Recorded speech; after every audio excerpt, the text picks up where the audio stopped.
Back in the lawless wasteland of 2023, a glimmer of light came through on a Nintendo Direct one fateful day. Can you believe this actually exists? It's been 2 years. I still can't believe it exists. And today, I'm gonna take you through...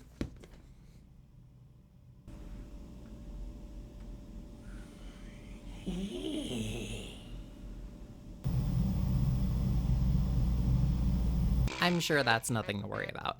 Now, as I was saying, I'm going to be taking you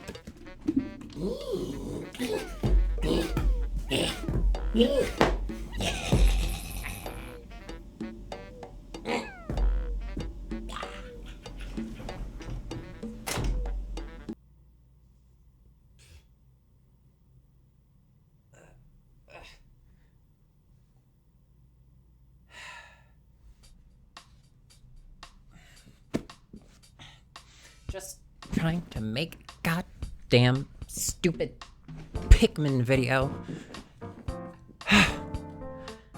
So yeah, I'm in a new place. I kinda like it. Anyway, Pikmin 4. It's one of my favorite games. It's got a lot of creatures in it. So I took it upon myself to rank every single one. That's 125 Piklopedia entries. That is by far the biggest undertaking I have ever committed myself to, and this is probably going to be one of the longest videos I have ever made. So, if you like the content, leave a like, leave a comment, maybe subscribe, and also before we get into it, a massive thank you to every one of my Patreon supporters and everyone in the Discord and on Blue Sky and everyone who has been incredibly supportive over the last month especially. More on how you can support at the end of the video, but for now, let's get into it. Fucking duh. Sorry to all the Pellet Posey fans out there, but what do you actually want me to say? I'll admit it's interesting that it's sort of related to the Pikmin, you know, good job, Jeffrey, you just cannibalized your cousin. And it's also interesting to note that according to the Piklopedia, Pellet Posies may just be using us to spread their seed, and if there's one thing I'm good at, it's spreading seed. Is it a flower? Is it a fruit? It's neither. It's a game-breaking mechanic introduced in Pikmin 2 that I love with all my heart and soul. Who doesn't live for pepper spraying their little plant army into a frenzy that rivals the bloodthirst found in a Walmart on Black Friday? The only reason this edges out the Pellet Posey for me is in the fact that it introduced a mainstay mechanic to the core gameplay. Pellet Posey may be part of the core game loop from the start, but Blistering Spiderwort is just a far more interesting entry. It beckons to us, the sweet scent of its petals drilling into our consciousness. Impulses previously unknown to us spur us into action. Something must be thrown in. Candy Pop Buds ended up here since they not only contributed mechanics to the Pikmin franchise, but they also offered up some light puzzle elements on a few select occasions. It's also fascinating that insectivorous plants like these behave the way that they do when other plant-based life is hurled into them. Why do they do it? Are they underdeveloped onions? Do they possess some level of intention-driven behavior? I have no clue because I'm not a podiatrist. You may be noticing a theme with the bottom portion of this ranking. Flarlick gets a boost simply because I think introducing it as a growth hormone for the onion brought with it an interesting shakeup. Initially limiting the amount of Pikmin that you can have on the field and collecting Flarlick to raise that limit made the early game a much more deliberate affair. No more amassing a party of 100 strong right from the start and just bulldozing the other fauna. Though by the mid to end game, with enough Flarlick collected, you can fall back on those classic tactics anyway. Oh, and it's pretty neat that it has muscle fibers like the onion. It's just a big old bulb of fleshy garlic. From fleshy garlic onto meaty onions, it's the classic. I hate the way it's designed now though. I understand why the onions started fusing with each other, since otherwise you'd be running back and forth between like 8 different onions. That doesn't mean I like the tentacle-like extremities or the loss of the anthropologically fascinating markings on the original onions though. Even still, it deserves a spot at the top of the flora of the Piklopedia simply because it all started with one red onion decades ago. I don't have a lot to say about the luminol, I just think it's neat, and I'm easily entranced by shiny and or glowing objects. It's a little ghost temple, and I think that's pretty neat. Finally, we start the ranking proper with the first actual creature on the list. Mechanically speaking, I fucking hate this distracting little fuck. Biologically, it's a slightly interesting bug, being able to store food in its stomach and keep it fresh for up to 6 months. Beyond that fact, and with the way it distracts Pikmin, there's not a lot to love for me. I know what you're thinking. Why? Partially because I like shiny things, but also because I find its biology more interesting than the previous entries. Even though this little dummy's diet is minerals, its body can't actually digest it. So instead, metabacteria in its stomach breaks down the minerals, its body then excretes the purified metals that result from the process, with gold and platinum hardening on its shell. So basically, it sweats out liquid metal, and that's pretty brutal. It's a white butterfly. I don't know, it's nice to look at and fun to watch, nothing really to say. I like the yellow more. I like red the best. The fluff's out of the way, time for the real shit. You're playing Pikmin 2. You see these bastards for the first time, not knowing what they do. You get close with your Pikmin, and then, just death. I've got a love-hate going with the anode beetle. Part of me misses the cheap instant death gimmick of electricity. The other part of me is happy I don't have to reset my entire system every 10 minutes, because I didn't get Pikmin out of the way fast enough so the entire group was vaporized. Even still, I feel bad about killing them since they only discharge electricity when it stores up in dangerous levels, so these critters are just minding their own business, trying to survive. Nature is truly a cruel thing. The pearly clam clamp, a deadly, complex predator that lies in wait, anticipating the moment an unaware creature is baited to its gaping maw by the gleaming treasure within. Then, when the moment's right, it's slammed shut. Despite the fact that it's literally just a cross between an oyster and an actual clam, I've always found it charming. It's a simple enemy that pushes you to understand the risk and reward aspect of the gameplay loop. It teaches patience. I think clams are neat. Long live the pearly clam clamp. This is a ghost. You can't tell me it's not a ghost. It's a nectar-carrying, trans-dimensional traveler that exists only to tickle the brain wrinkles of players. If you're anything like me, God forbid, then seeing these things pop in and out of existence as a kid playing the very first Pikmin was mesmerizing. What is that? Where did it come from? Why was it here? Almost nothing is known about it. And in that way, it is perfect. It doesn't need to be explained. It just is. It pops in, it floats around with nectar, and then it disappears. Travel on, Honeywisp. Travel on. I mean, just look at this cute little fuck swim around. It's a baby Wallyhop and doesn't really do anything other than get eaten by water dumples and blue Pikmin, but I like frogs. That's the only reason it's not closer to the bottom. Let the angry comments begin. I've always been underwhelmed by yellow Pikmin, and that hasn't changed as the games have gone on. They do feel a little more fleshed out now, but it still feels completely forced in. I'm glad that from the third game onward, the electricity thing was really reinforced and given some kind of utility, but it's just not enough to save them for me. The whole being thrown higher thing due to their ears never really tracked for me, and I'm not the biggest fan of the color yellow. So, sorry, yellow Pikmin fans, I've let you down today. They're so cute and squishy. Look at. Ah, these things are harmless. And my headcanon is that they're just trying to cuddle. Too bad the truth is that they're trying to get at the succulent inside juices of the Pikmin. Slay, queen. God, I love these stupid little fucks. They're not predators, but they carry around and toss these big-ass rocks when they feel threatened, and a good 70% of the time, the rock lands on them and kills them. They're so dumb and confused, and it's absolutely beautiful. If I liked their design, biology, or mechanical interaction more, they'd be higher, but for me, all they are is lovely, stupid, but forgettable bugs.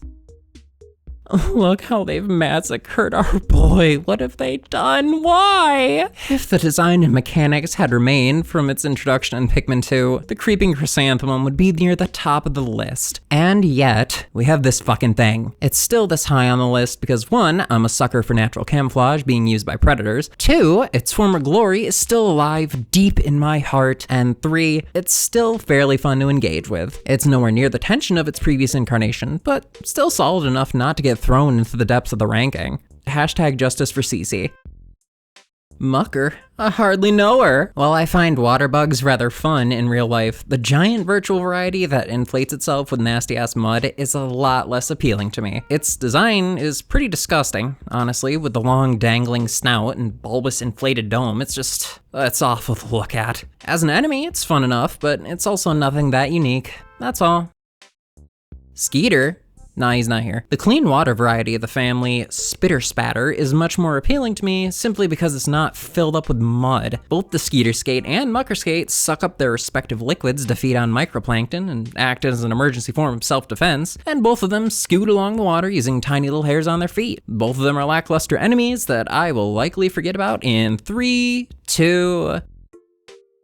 How many first-time players have gotten jump scared over and over throughout the series thanks to these guys? They're scary in a cute way, they've got a really nice color scheme, and even though I'm gonna have to kill them, I don't feel good about it. They're just trying to feed their mandibleless mates and children. So even though they're a little menace I have an odd soft spot for.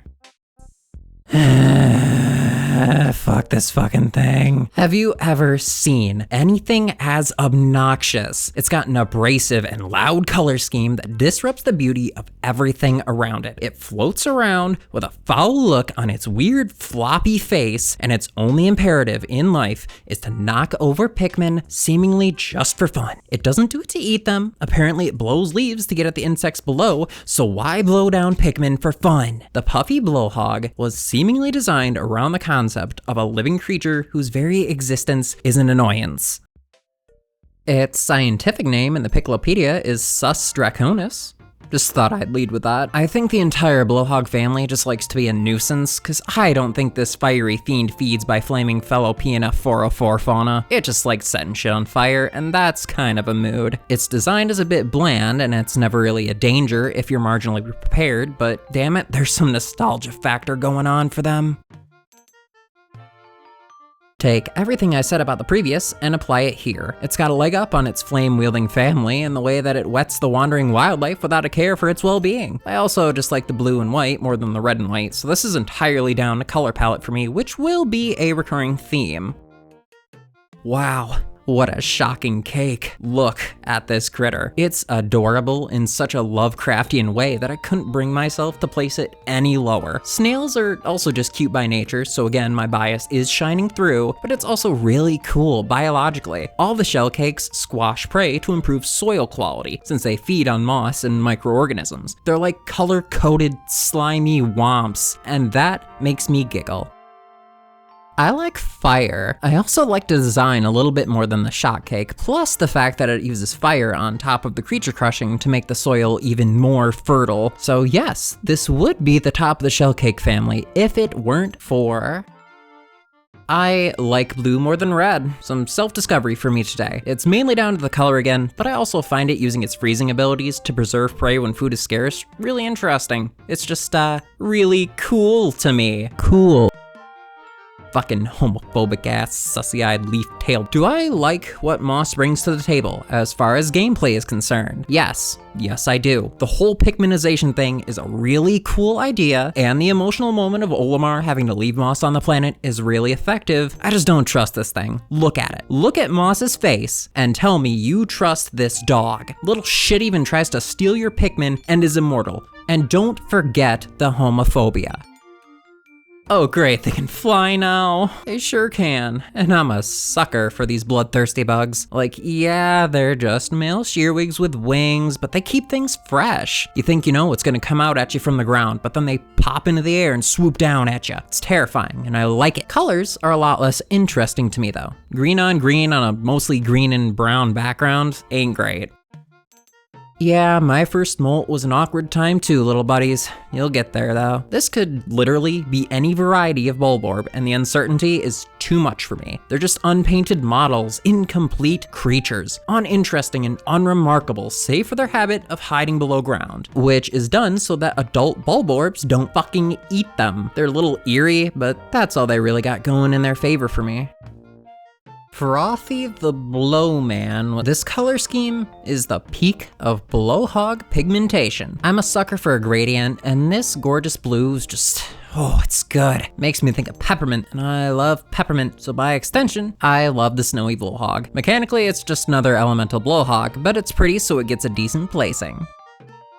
The lowest ranking of the Arachnorb family, and yet it's still at 93, so that should tell you just how highly I regard these abominations of flesh and metal. The baldy longlegs it's too boring for me. With the introduction of all the other varieties of Arachnorb, this poor bald fuck just can't stand out enough. It's the eldest son of the family, having graduated college and gotten a job in finance. It's not interesting, but it's reliable. Bet you thought this was gonna be way higher, huh? I'm gonna be honest, it's the shape. The overly tall squared loaf looks something's off, you know? The way it jiggles as it walks is also just, I don't like it. I don't like it at all. It reminds me more of flan than it does bread, and I think I like bread more than flan. It still gets its place here though, just by virtue of being a bread bug. I mean, how many of you can say that about yourself? Ah yes, the regal yet reserved joustmite, a unique predator that drains its victims of their bodily fluids after piercing them with its proboscis, a truly gruesome fate. In the joustmite's favor is how cute I find its dumb little face and the semi-unique way it kills Pikmin. Yep, that's some creative killing right there. It's never really been something I consider a threat, since swarming or charging its face takes it out very quickly, but it's still a pretty nifty little guy. I'm not doing the narrator thing again. This is yet another case of a Pikmin enemy made new by giving it wings and a new color. That's not a complaint though, since being able to fly makes it a bit more challenging to fight. Other than the flying, it's the exact same enemy and now in a lovely red helmet. Fucking hate it, fucking hate it, fucking hate it, fuck you. These little assholes placed this high on the list because I feel intense hatred for them. Any Pikmin 2 veteran shares my hatred. Into the game in which they are introduced, they just come up slowly undulating towards you. They look kind of cute and helpless, and honestly, what's the worst they can do? I'd rather fight the Plasma Wraith. They are infinite in number, kill Pikmin almost instantly, and have some of the fastest attack speed in that game. These are a crawling nightmare. A fitting way to kick off this portion of the list. The portion that places higher because they get emotions out of me. The negative ones. The swooping snitch bug is like that one cousin that wasn't invited to the reunion but showed up anyway. He's wearing a wife beater and double fisting Bud Light. You were having a chill time, you were enjoying some family socializing and probably lots of gossip, and then boom, they showed up and started screaming about how kick-ass Def Leppard is and telling you the FBI is monitoring his thoughts. Their purpose in life, completely unbeknownst to they themselves, is to be an infuriating inconvenience. They do no real damage and the disruption they cause is short-lived, and yet they leave you absolutely livid. Fuck this bug. Ew, I hate this. Oh god, they nailed it. They really nailed making something so unsettling and grotesque, and they did it in such an elegantly simple way. Their design is horrifying. The way they move is horrifying. Their research notes in the Piklopedia are horrifying. I feel like I need to go sand off my skin now, so I'll be right back. Man, I love Mentos. This boy is minty fresh and also another instance of color palette winning the day. That's really it. I find it slightly less irritating because it poses some actual danger and I like looking at it more, though its face and overall design still gives me violent gas. Something you need to know about me. I love crabs. You ever see a crab? They're fucking adorable. These guys, a little less so, but by virtue of being crabs, they get a high ranking for me. There's not a ton I can say on them, since this is literally the child version of the Aristocrab, and I want to give the adult more time when they finally come up on this list, but the key takeaway is that I love crabs.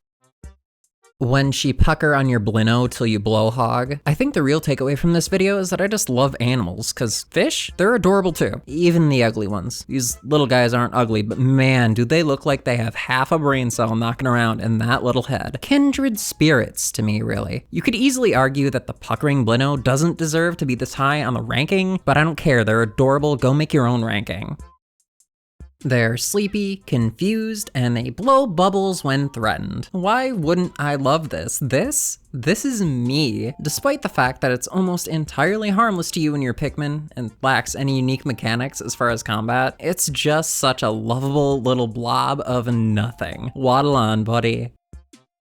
Good fucking God, you are ugly. Just, ugh. This whole thing, toe to tip, is an affront to my senses. So why is it up here on the list? Because I like fighting them. Baiting it into shooting spikes to expose its vulnerable areas and attacking when the time feels right, it feels really good. I honestly think the fact that it's so ugly works in its favor. Like, I want to actively attack this thing. Function over form prevails. Waddlequaff. It's just fun to say. My love of birds won't save you, Waddlequaff. I'm sorry. Its ability to suck does save it though. It steals all kinds of shit, waddling around, aiming to inhale anything it possibly can into its endless void of a stomach. So I guess it's just kind of a feathery, ugly Herbie? Probably why I like it. Bog swallow. Oh, does it now? The kind of aesthetic it has going on really hits me good. Too many eyes, a lamprey-like body, unsettling mouth. It's a proper nightmare. The fact that it only lives in muck and launches it as a defense mechanism gives it extra points, because if it threw mud at me, it'd become my white whale. The point is, I don't like mud. Good creature though. Back to the fish shit. Blowfish are a particularly interesting animal, and since the Piklopedia is analogous to a blowfish, it's, by extension, also interesting. Its liver and ovaries house a powerful nerve toxin. Its ovaries are filled with poison. How does that not fascinate you? It's also pretty fun to fight, mainly due to me really enjoying its attack animation. A resident food critic, Louis last name, on the delicacy known as the greater spotted jellyfloat. Like a fine cheese, the aroma of this fluid floater can be oppressive, but its flavor must be experienced to be believed. I don't really have a good reason to put it this high on the list, I just kind of vibe with it. Jellyfish are neat, ethereal floating shit is neat, this one's kind of both, so here it is.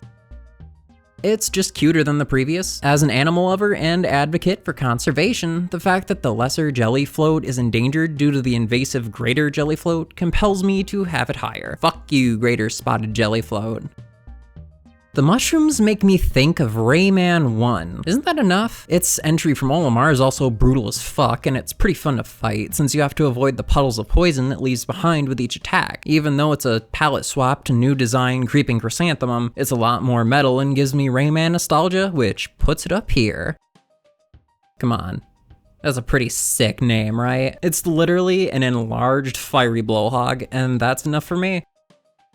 Again, the color wins out, and it's just an embiggened snowy blowhog. Thick blowhogs rise up. Whew, we got us a hog here, boys. God damn, is this little thing angry. It looks angry, it acts angry, it charges face first into anything that happens to cross its path with utter abandon. It's pretty great. It's a really good encapsulation of some of the more primal elements of PNF 404. Tusked blowhog, don't give a shit. It's on sight. Things with larval stages have always fascinated me. I think I touched on that all the way back in my Legacy of Goku 2 video, but I love this kind of shit. I also really liked the armored cannon beetle, and Pikmin 3 and 4 really toned down how deadly these things were, so now they're balanced and really cool. Larvae are sick. The Dweevils. I love them. They're just such silly little things. They steal random shit, scamper away, and lay down like, I'm under the covers, you can't see me, you can't get me. They're adorable little hoarders attracted to colorful or shiny objects. Of course they're this high on the list, come on. It's really going to be down to coloration for all the Dweevils, so it shouldn't surprise you that the red one's at the lowest spot. I like the yellow more than the red. I like dark blue more than yellow. Light blue's better than dark blue, and whatever color this is qualifies it as better than the rest. You may also be noticing that I like poison stuff. I think in a past life I may have been an evil apothecary. Ambisexual spiders that look like fucking Transformers from Beast Wars. Do I need to say more? Arachnoids are punk as fuck, even though they don't do anything until a Pikmin gets caught in its web. It's super chill, until it's not. Oh, winged Pikmin. Poor Poor winged Pikmin. You neglected little wastes of potential. I like their design a lot, and they're cute as shit, but man, they are just a waste. So many possibilities that flying Pikmin could have brought, but there just hasn't been a lot done with them to justify their own existence. Maybe someday, little friends, but not today.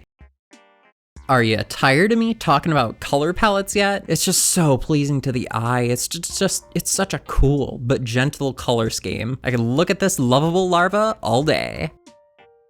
Ah yeah, big crab time. Big time crab. Time crab. So first off, it blows bubbles when it's scared and stressed. That's just cute as fuck. Its giant claw is what its entire life revolves around, and it becomes docile when it's broken off, so it's literally castrating the poor bastard when you crush it. You just broke this crab's cock. It can regrow it in one night, so it's okay, though just wanted to make you feel guilty for a second. I like this onion-headed weirdo.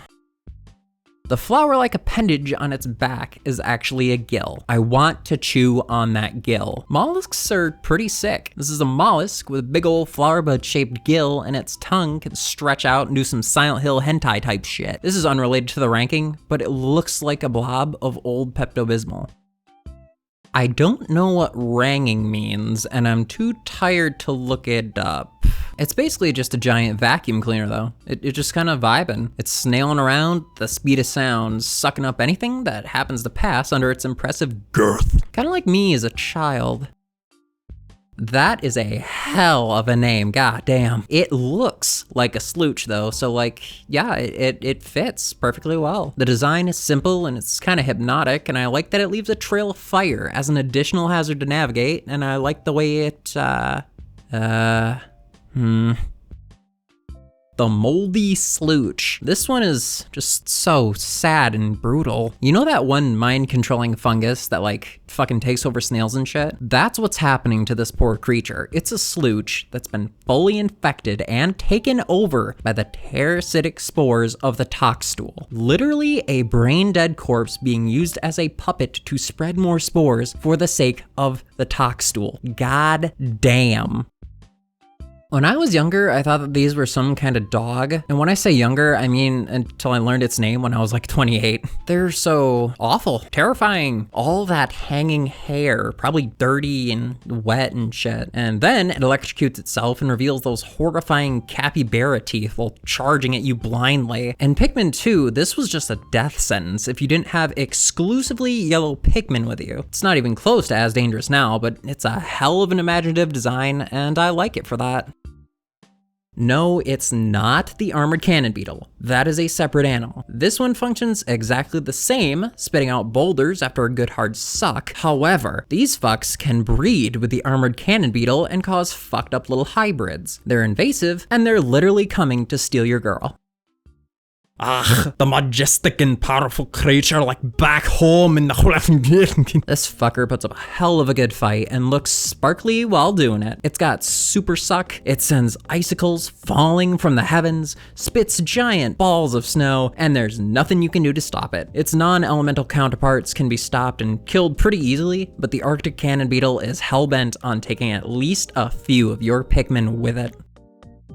My god, she's too thick. The Empress Bulblax. Dear God. The ant-like structure that the grub dog family can have at times is just incredible. I like colonies of things. It's part of the reason why I love xenomorphs so much, you know? The Empress just chills, shits out Bulborb larvae at a terrifying rate, like she's constantly giving birth nonstop. Her incredible girth is so encumbering that the only retaliation she has against an aggressor is to just roll. The Empress Bulblax fucking used rollout. This entry is all over the goddamn place. The point is, the Empress Bulblax is really interesting and fleshes out a lot of the world of grub dogs. The icon, the face of Pikmin enemies, the OG, the one and only Bulborb, ladies and gentlemen. Its face, it's just perfect. It's so menacing, yet at the same time, there's not a single brain cell in that cute little head. As far as gameplay, the Bulborb has been essential from the beginning. It represents the first real threat that you face. It's the real sink or swim moment of Pikmin 1. You either apply what you've learned here, or you'll die. Not to mention that the grub dog family as a whole has expanded into to a massive tree of variants and relatives, it's essential to the entire world building of PNF 404. It's not flashy, but it all began with a Bulborb. To be more accurate though, it all really began with a dwarf Bulborb. Take everything I said about the Bulborb and shrink it down till it's absolutely adorable. That is the dwarf Bulborb. Even though it's actually a member of the breadbug family, which makes it even better, so its ranking is well deserved. Good job choosing the winning team, little guy.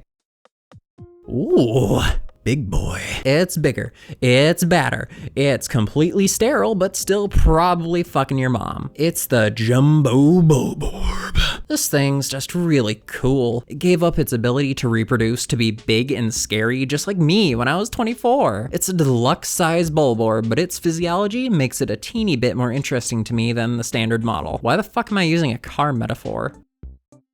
Another mimic, eh? Another of you dastardly mimic boys, undoubtedly up to no good. Yes, the dwarf orange Bulborb is another member of the breadbug family, mimicking a member of the grub dog family. The design of the orange Bulborb, and consequently the design of the dwarf, is just so sick. The black and orange, and it's got the black eyes, the black-eyed children eyes. Yeah, it's great. It's a very high-strung and anxious creature. I feel the Piklopedia is composed of individualized facets of my own mental illnesses. Or not. Its design, paired with its high-strung twitchy nature, puts it above a few of the other Bulborbs, but not all of them. Ooh, the peppermint blue and the contrasting red snout. It's good, man. It's really good. It brings in the new ice element while keeping the familiarity of the Bulborb, blending the new with the old in a way that naturally functions as a bridge between the two. Its existence is almost poetic. That, along with its design, gives it its ranking. But what if it was tiny? This dwarf actually is just a young Bulborb, no fakies this time, and it's damn cute, and Olimar's entry paints a very heartwarming family dynamic with its parents. It'd melt my heart if it wasn't so cool. I like skittering. The skitter leaf is a mostly harmless insect that camouflages itself as a leaf, and that's just really cool. Stick bugs and shit are dope, dude. This one just comes down to me finding it really charming, because it is, and if you disagree, you're wrong. It's just an MLP name, man. What would its cutie mark be, I wonder? Moths are better than butterflies. I'll die on this hill. It encases itself in a cocoon made of brilliant, shiny ice, and that's just majestic as fuck. It's so elegant and pleasing to the eye with its soft colors and fluffy roundness. And have I mentioned moths are great? Because they are. And so is the snowflake fluttertail. Did you know that the name was changed from Wollywog because apparently the latter part of that name is an extremely offensive word in the UK? No opening joke this time, that's just some real shit. The yellow Wollihop probably will give any longtime Pikmin player war flashbacks because in the first game especially, they were deadly. If you got too cocky or weren't prepared enough, you could lose most of, if not all your Pikmin immediately. In an instant, they could be gone. Also, frogs are dope and anything that ribbits is a friend to me. The design reminds me of the creatures in The Descent, and that's one of my favorite horror movies, by the way. Always have had a soft spot for extremely creepy albino creatures, and this fits that bill pretty well. It's just a yellow Wollihop, but it's pale as shit. You had to know this was coming with the favoritism I've been showing ice variants of things. Add an ice AoE and a cool blue color scheme, and you've got number 42. How dare you? No one deflowers my Pikmin except for me. Look at his cute little face. It's so simple, but it's far more adorable than it has any reason to be. It's still fucking obnoxious though. It can't blow around your Pikmin, but instead, you know all those flowered Pikmin you went out of your way to flower? Yeah, you like them? Well, this fuck is gonna float on over and make them all wilt back to leaves with its god tier halitosis. Fuck, it's cute though. If you master hop too much, your palms will get hairy. I don't fucking know. Once again, it's a Gigantamax of a normal enemy, and once again, it's sterile as a result, and once again, it's got a great name. That's all I've got to say. Obey the master hop. The very first Pikmin ever encountered. Its bright red color and pointy nose have become a symbol for Pikmin as a franchise, just like its predatory counterpart, the Bulborb. Something about it, though, has always been a little lackluster to me. It's like playing Ultimate Ninja and using Naruto. It's great, but it also suffers from its basicness. It's the car you take to work every single day without thinking about how much life without it would suck. It's the bun that holds your burger and all the toppings. It's not something you actively feel interest in, but it's absolutely essential. Everything that is Pikmin started with this, and its design is classic as a result, but it's just not enough of a standout for a higher ranking. Sorry, old friend. Hey, little guy, you wanna have some nightmares and anxiety? Yeah? Here's a snake bird. Show of hands, how many of you have had trust issues because of these fucking things? I can't see your hands, this is a video, put your hand down. From the first game till present day, the burrowing Snaggerit stays firmly planted in my mind every time I see a mysteriously empty area. Big, small, don't matter. There could be a Snaggerit. And unless you're a veteran who's very used to fighting them, some Pikmin are about to die. They're designed great, completely alien, and yet unsettlingly familiar, and they have some of the most unique mechanics combat-wise. So burrow on, Snaggerit, you earned your spot. Oh, welcome with me, Snoot, I will. Talk about names that are fun to say. The Snootwhacker is one hell of a concept with a very self-explanatory name. It's a big green elephant thing that uses its trunk to smack, sweep, and cause all-around collateral damage. It's up here mainly for its personality quirks though. Since its trunk is so huge and heavy, it has bad balance, so you can see it wobbling and winding up and down when it attacks, which pairs great with its cutesy looks. And speaking of cutesy looks, is so teeny and adorable, is the juvenile version of the mammoth Snootwhacker. Not much else to say, it's just a fun-sized version of the previous. The fiery Bulblax is scary in a very visceral way. Its entire body having the appearance of actively melting as it moves and lives, all the while being actually on fire. Looks aside, they've always made for some fun gameplay. Sometimes you're in a situation where you have no or too few red Pikmin and you need to figure out a way to temporarily extinguish the flames so you can inflict some damage. It's fun to fight, it opens the door to some neat little combat puzzles, and it's got a very memorable design to it. No smartass comments for this one, it's just all around solid, except the parts that are melting, those are more like liquid. Desiccated Skitterleaf. Such a brutal name. Such a deceptively brutal critter too. You might assume that just like the Skitterleaf, it's harmless, but look at this fucker. This is a Skitterleaf that's lived a hard life for 40 years and is now asking you very aggressively for bus fare outside of a gas station at 3 a.m. despite the fact that the buses stopped running hours ago and they're visibly shit-faced. They will kill your Pikmin. The first time around, you won't see it coming either. It's a beautiful fake out that reminds the player not to get too comfortable or overconfident lest you lose some Pikmin.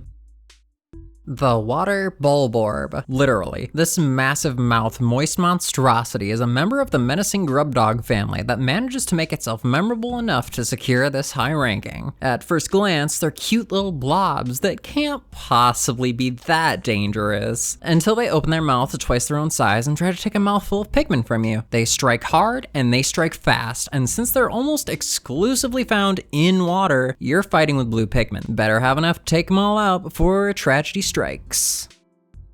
The new lads to the franchise, freshly introduced in Pikmin 4 and bringing with them a whole host of new questions. Is it still a plant if it's made of ice? Olimar gives us an answer in that Pikmin are apparently parasitic by nature. I don't like that revelation. You too could become the host for a Pikmin, taking on the role of a meaty shell being controlled by a parasitic plant. Are you still conscious? Are you in pain? Are you aware of the fate that you are now bound to? Ice Pikmin bring in plenty of new mechanics that the devs weren't shy about taking advantage of, from freezing bodies of water to overcoming environmental hazards to being able to temporarily freeze particularly dangerous enemies. They're pretty endearing, but the design just doesn't resonate enough with me to get a higher spot. A great new Pikmin type to be sure, and I'm very excited to see what they do with them in the future.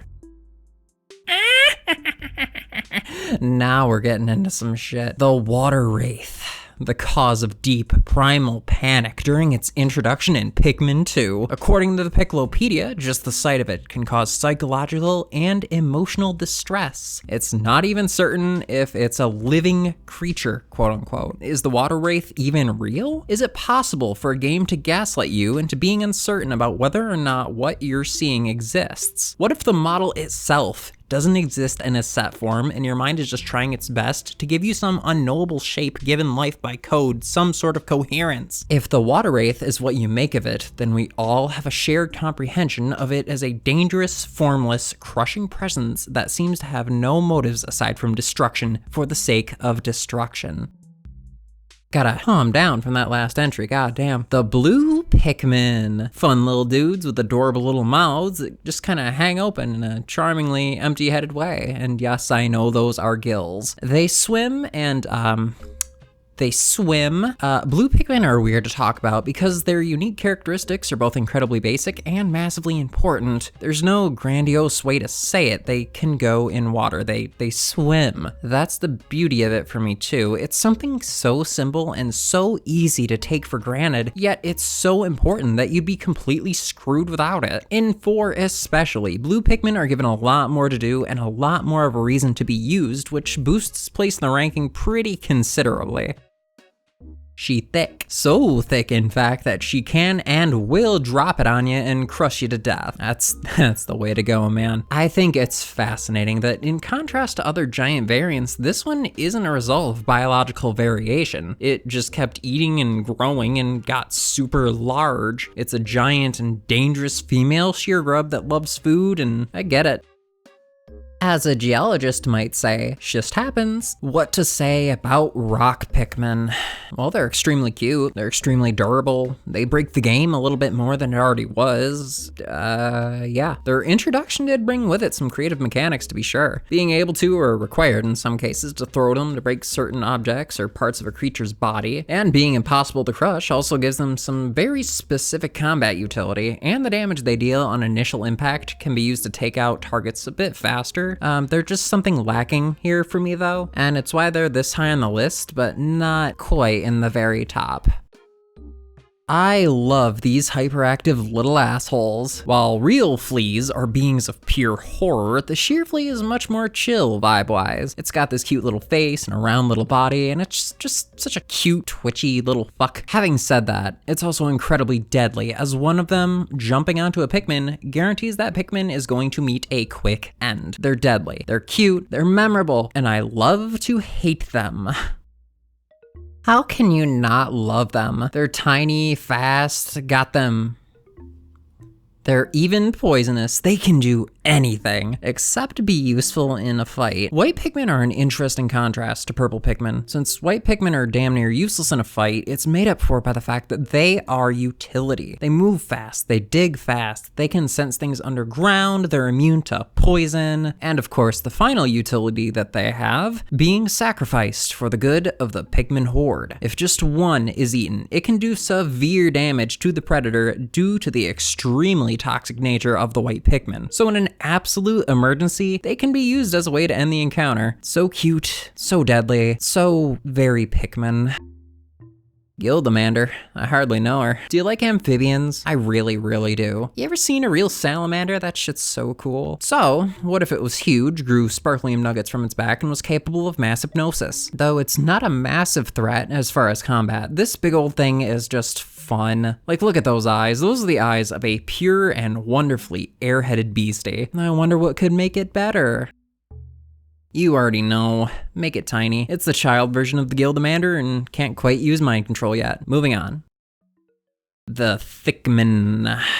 Oh, so thick. We all know the purples. Any Pikmin fan loves them for one reason or another. Could be because of their insane attack strength. Could be the stun they cause when thrown onto an enemy. Could be their perfectly portly personages. Well, why not all of those reasons and more, cause damn, have they earned this place on the ranking. If they weren't so hard to replace, they'd be even higher. But the honor of the highest ranking Pikmin on the list goes to That's right, the newest and most batshit crazy addition to the Pikmin universe. They're actual fucking ghosts. I already mentioned that I love ethereal weirdness. I love horror. You can probably gather from my general vibe and such that I'm a creepy bitch as much as I am a degenerate weeb, so take a Pikmin, kill it, pull some necromancy fuckery on it, and while you're at it, give it a little extra cuteness. Not to mention that they have the ability to condense into a spectral spirit bomb to completely destroy whatever stands in its path. Bulbear, dead. Smoky Prog, dead. Literally any other creature, give it the old spirit bomb razzle dazzle, and it's on its way to joining these Pikmin in the afterlife. It's worth adding that Louie's only thoughts on them are, doesn't smell alive. Shit's haunted. Coming to you live from your local Denny's, it's Egg. Why is this extremely basic creature so high? Well, maybe I have a distressing amount of affection for breakfast foods, or maybe you need to mind your own business. It comes down to uniqueness for me. The Sun Squish will hide in actual eggs. This thing is a fried egg, and it looks so delicious. I've never felt my inner Louie more than this very moment. It farted. The Foolix. It's like the Ghoulix, but it might actually cause some damage. And looks like we all know why it's so high, so I'm just gonna say it. It looks like a sperm. It's a giant sperm. I'm a fucking middle schooler, that's a sperm, and I find that entertaining. I never claimed to be mature, guys. Look at the last entry for further proof. We come right back to crabs and crustaceans and the entirely unfair advantage they have in this ranking. They're also fun to engage with though, having to bait them into attacking, risking a Pikmin to lure it into a vulnerable state before swarming their dummy thick dump truck. Even among the current roster of Pikmin enemies, they're still unique in how you approach them, and they have a design that I love, and I won't justify myself any further. It's a subterranean crawdad that's built like a Pixar mom. Oh, sweet children. I have to make you orphans. The dwarf Bulbear is up this high because of its design. You knew this was coming. However, in addition to its colors and its big juicy lips, it also makes me feel. You can watch them closely with its mother, and when you inevitably take their parent from them, you can really see how much it distresses them, especially in the older games where if you killed the parent and left the babies would gather and cry to the sky in sadness, calling out for the mother they lost, never to come back to them. Feel good about yourself yet? You like causing PTSD in children?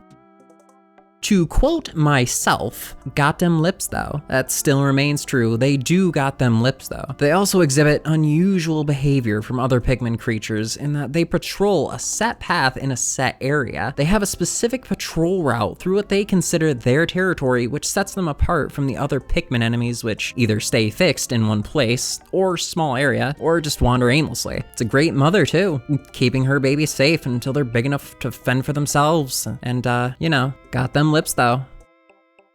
That right there's one tall motherfucker. Ooh boy, call that some bitch a grub chucker. Where to even start here, my god. It's crazy tall and lanky, and it's got a pussy on its head and those big expressive eyes. I love this abomination. It's such a standout creature. Like if you had a lineup of all the creatures in Pikmin, this thing would still stick out. You basically have to fight it like a goddamn Imperial Walker, toppling it over before you can inflict any real damage on it. While it wanders around, it'll also scoop up Pikmin with its claws and throw them up into its northern south mouth to digest. Thing goes hard.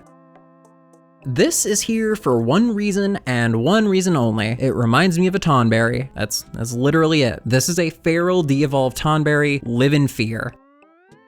Bring back the mushroom Pikmin, you cowards. While it's not quite as good as it was in its first appearance, it's still pretty great. It's a big, clumsy, floppy mushroom that's got tiny little legs and poofs out spores that control Pikmin. This is weird as fuck, and it's just as endearing. A good example of Pikmin's bizarrely cute style is this meaty mushy. However, the Puffstool with a more ominous color scheme and poisonous parasitic spores that turn any living creature it infects into a hollow corpse puppet. How could I not place it higher? This fuck is terrifying, not just from a gameplay standpoint, but it makes you feel genuine visceral fear when you think intently on what this creature does to other living organisms. It's super brutal.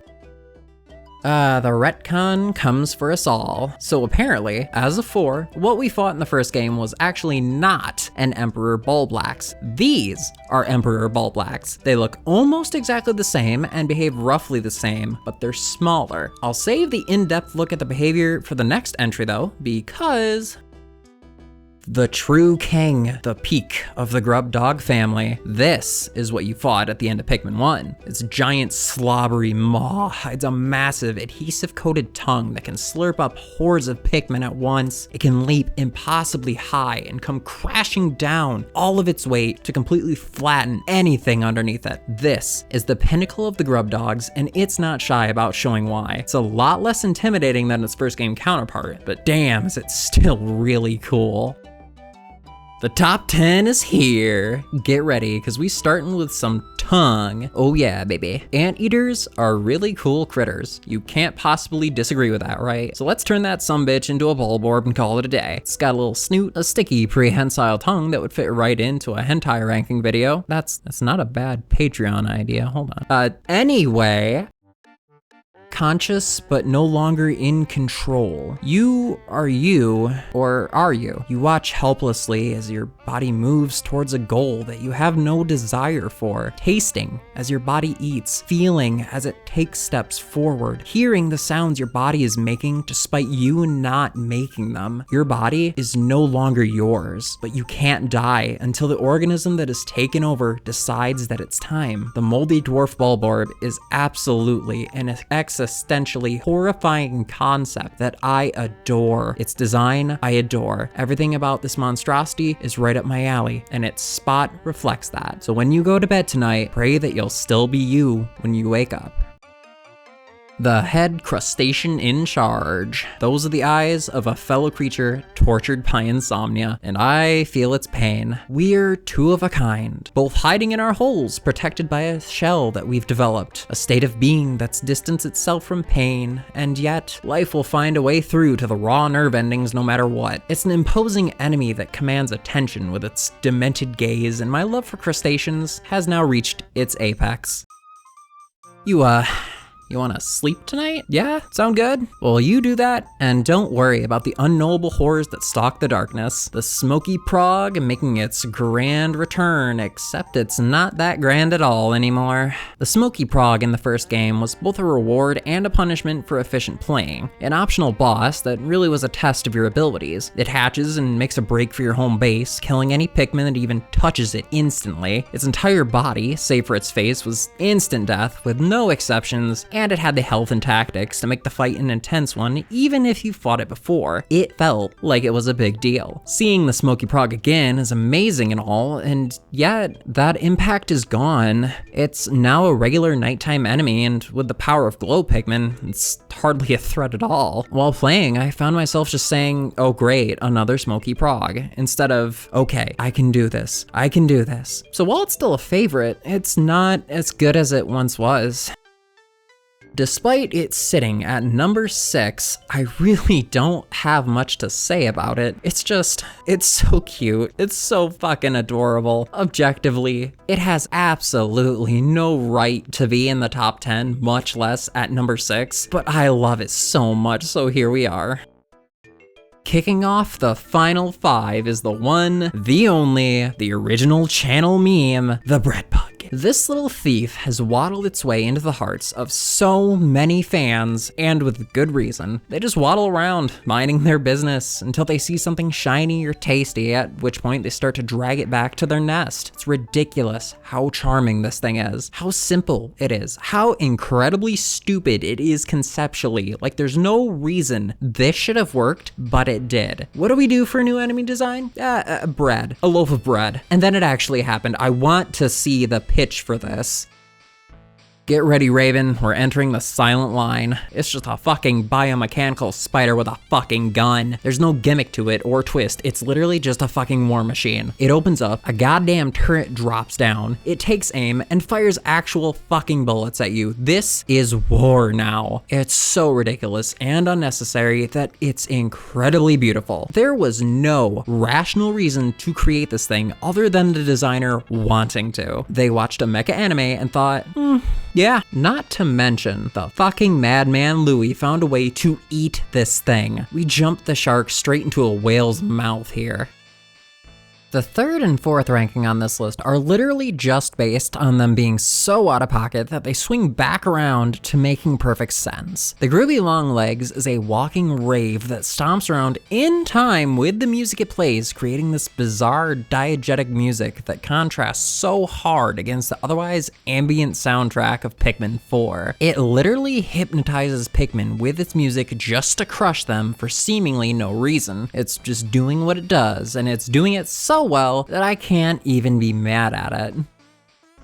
This is the most menacing Pikmin anything I have ever seen. Holy fuck. The Ancient Sirehound is perfectly designed, and the test that it poses to players as the final boss can be pretty damn difficult. It has a wide variety of attacks, a ton of different phases. It uses every single elemental hazard, including the instant death fog that the Smoky Prog also uses. It's so good. The fact that it actually plays an important part in the story puts it leagues ahead of any other final boss in the series. All the others were seemingly just there or indirectly involved, but this good boy is menacing. He's vital to the story, and he's just an all-around great enemy. I hope that these elements come back in like 2089 when Pikmin 5 finally comes around.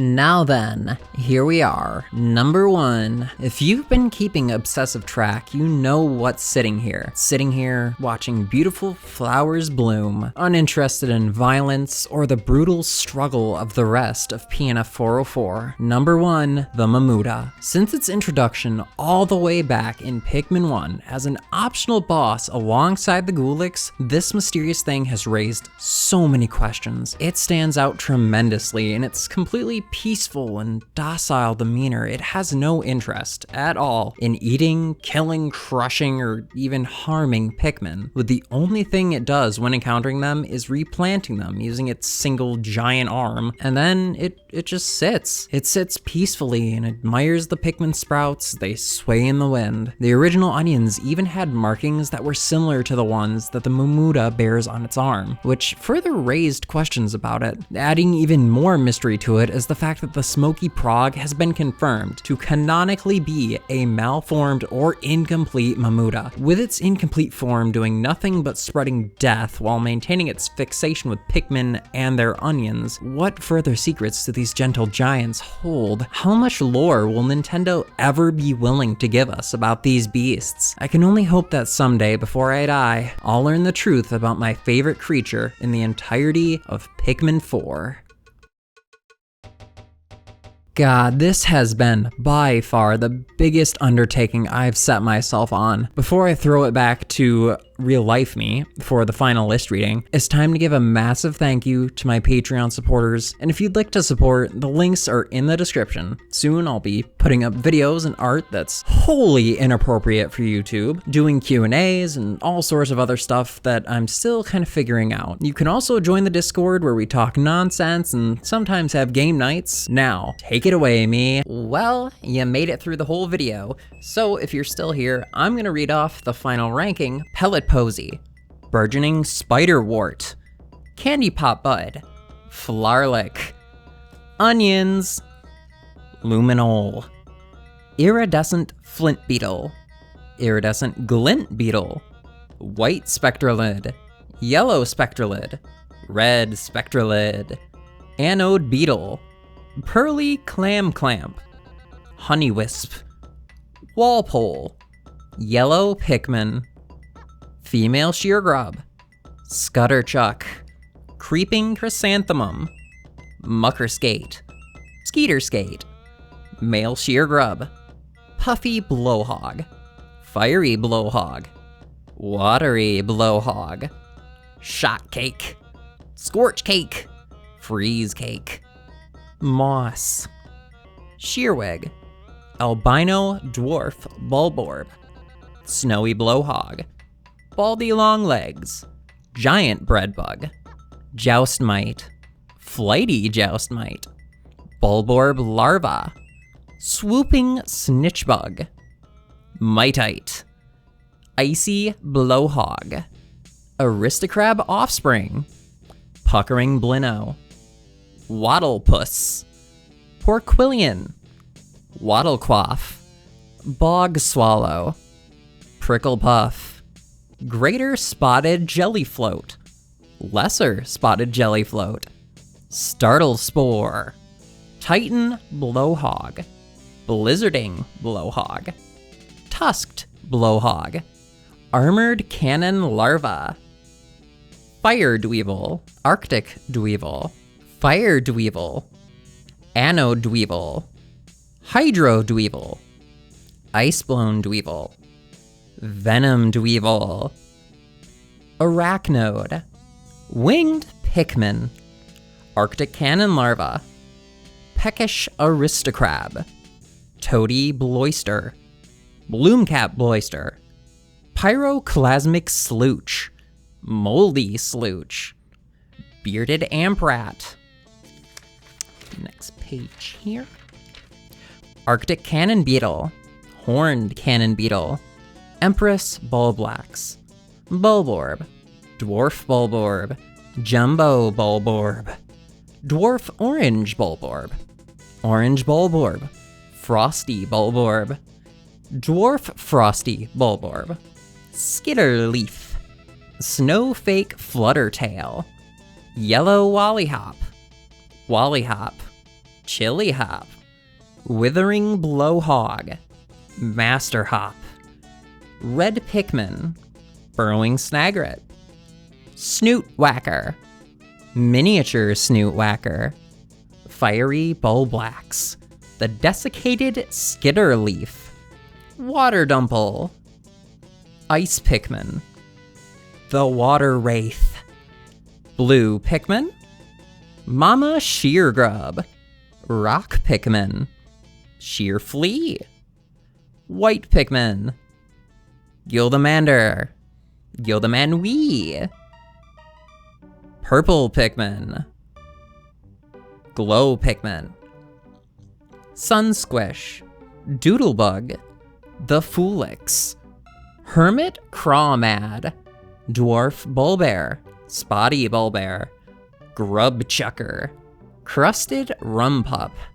puffstool, tockstool, emperor bulblax, sovereign bulblax, whip-tongue bulborb, moldy dwarf bulborb, bug-eyed crawmad, smoky prog, downy snagret, breadbug, man-at legs, groovy long legs, ancient sirehound, and at number 1, once again, the Mamuda. I hope you all enjoyed the video, and until next time, I love you all.